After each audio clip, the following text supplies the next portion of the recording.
feel the way I should when I look at me. I don't recognize that girl, and it's hard to breathe with all this weight on my lungs, and I can't see how I can do this on my own. Tell me, how can I make it when I always fake it? Oh, how can I save it? It is starting to when be I feel smoking. like breaking? Oh, Yeah, how that's can more better. I make it? More better. Hello again. All right, my goal, as it was last time, is to get done as swiftly as possible. I hope you guys are doing well. My car is still having some sort of squeaky problem. No, I can't change. And speaking of squeaky wheels, do you find that people that complain the most, like, you know, when you go to, like, say, a vacation and they complain and they complain and they complain, and then they get like a better room and an upgrade, and they get like a robe and slippers or whatever it is that they benefit from being the squeaky wheel? You know, I would say that we live in a society where squeaky wheels, not necessarily the best of us in society, get sort of the best treatment. I can see it. Oh, there it is. It's attached. Yeah. So I was kind of thinking about the quality of people that are, let me just make sure. Oh yeah, baby, we're recording. You know, okay, squeaky wheels get the oil. But, you know, when it comes to humanity, the squeaky wheel isn't really always and necessarily the person that deserves the oil. Like, what I mean is, a lot of people, I find, when they realize that, oh, if they complain and they raise their voice and they get really irate and they start, you know, pushing people around verbally, they get what they want. And I was thinking about this recently while I was thinking about something that happened in my life. And I was thinking, sometimes, and I would say out of the people that I've met, the squeaky wheel, I would say 8 out of 10 times are not really people that needed the oil, but are people that realize that, oh, if they make noise, they'll get the oil. Whether they really needed it, whether if they did have a squeak or not, they just make the squeak so that they get the benefit of the oil. Now, 2, say, out of the 10 people actually are squeaking because they need the oil. Because oftentimes what happens, if there's a problem, if you don't advocate for yourself, right, you don't get the oil. And then your wheel falls off and you're like, oh gosh darn it, my wheel fell off, and you know. So I remember I was talking to someone I know, and they were telling me a story. And they were telling me that when their spouse starts getting upset about something, this is a true story, all they do in order to basically shut them down, whether the complaint or the problem was real and they wanted to bring it up to light so that they can have a discussion about it, because this other person didn't want to deal with, well, these glasses are a little different, because this person didn't want to deal with anything that their spouse, pardon me, brought up.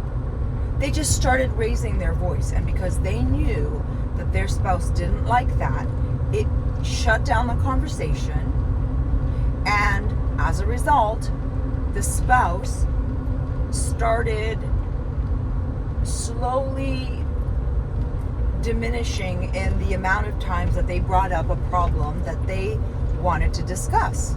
Because I feel like when we're in a relationship, whether friends, whether co-workers, whether marriages, whether parents, whether children,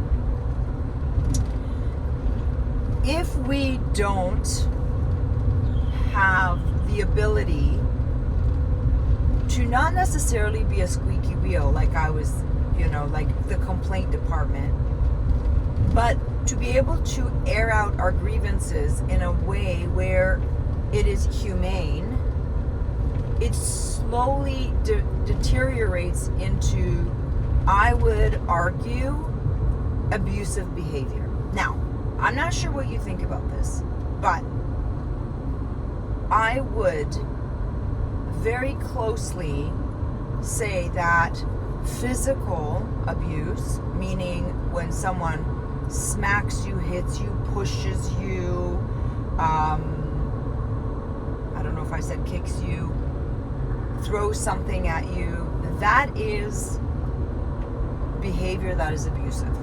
Okay? That's what I would qualify. Okay, and I would say that there are times where you're defending yourself or whatnot, but I would say that physical violence against anyone to get a reaction or to get a response that you want is abuse, because you're forcing someone to do something because you have somehow physically invaded their space. So that would be physical abuse. But I would also argue that even though someone may not actually physically touch you, push you, kick you, slap you, if they are using abusive words or they raise their voice and start yelling and screaming at you, I would say that your body, although your body understands the difference between being hit and having like a kinetic force hit you, or being hit and having that hit inside you, I would say that it is comparable or comparable to the same thing, which is abuse.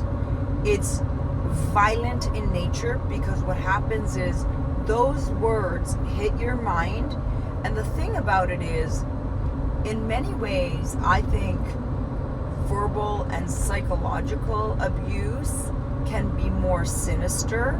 It's not better or worse, because there is no such thing as better or worse in this case. It's just, which one can you identify better?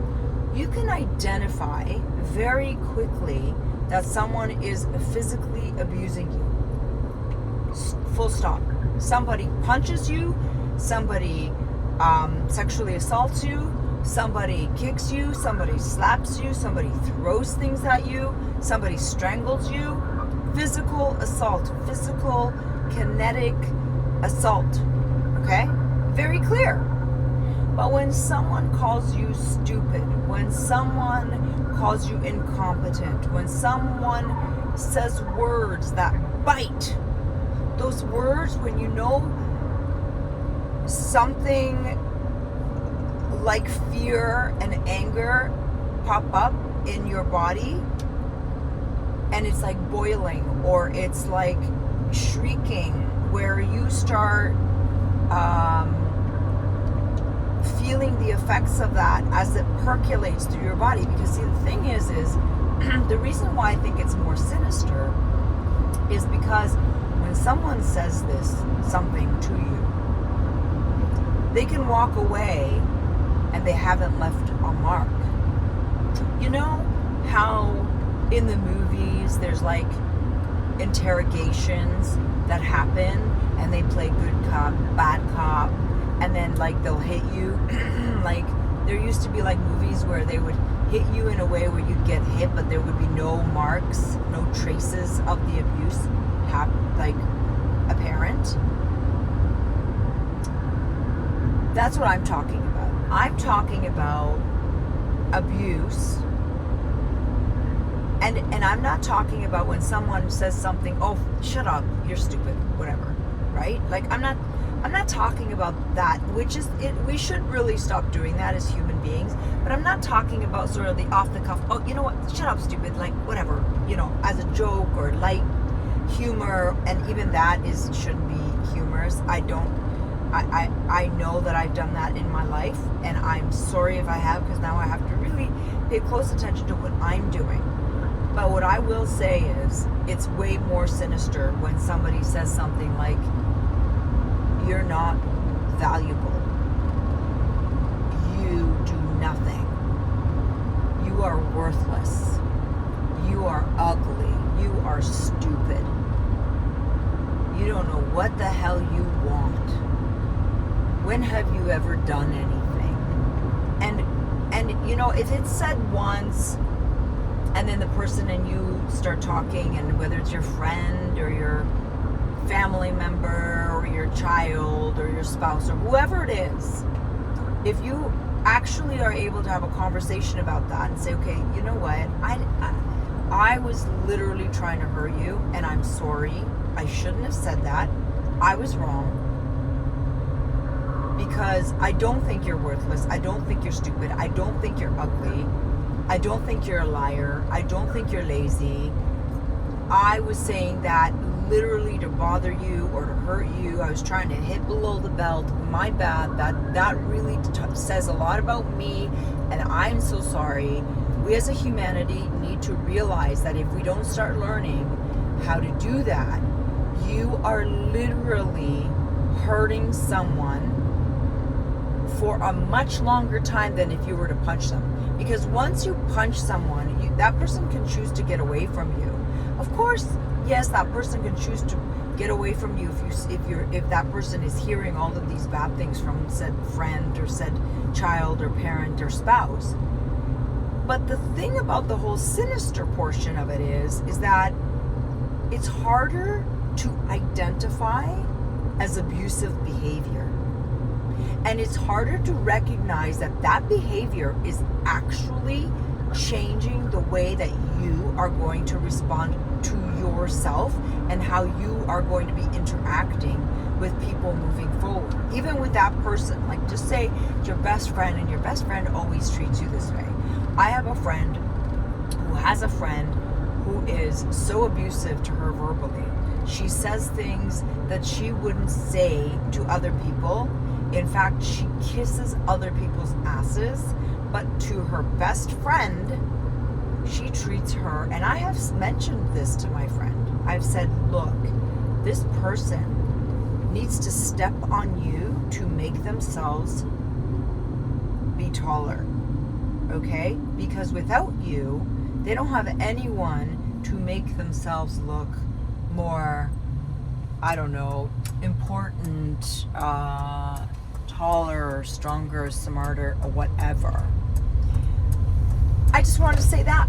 And I'm already at my location where I have to end this call or this talk. So I'm going to try to be true. And I just want you to think about that. I want you to weigh in and let me know, do you find, and also very quick, I'm giving myself the 5 minutes, also very quick, aren't we also in a time where the people that need to be able to actually properly identify that generally don't? And the people that want to utilize that, like the people, the 8 out of 10 people that are the squeaky wheel for not really being the squeaky wheel, are misusing that. And they're, oh, I'm abused, you're abusive, and they cry wolf. So I feel like there's a double problem here, and maybe I'll return to this subject the next time I have the time. Until then, please like and subscribe. I would love your feedback. Do you agree? Do you disagree?